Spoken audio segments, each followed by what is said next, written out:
स्मरं योनिं लक्ष्मीं त्रितयमिदमादौ तव मनो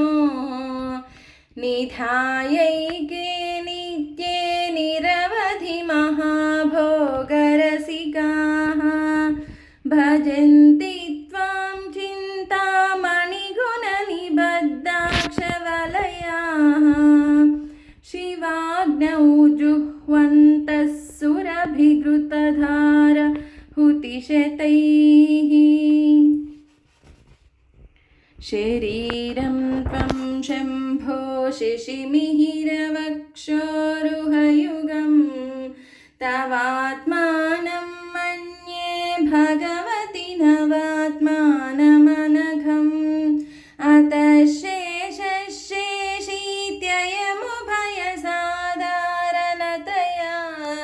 स्थितः सम्बन्धो वां समरसपरानन्दपरयो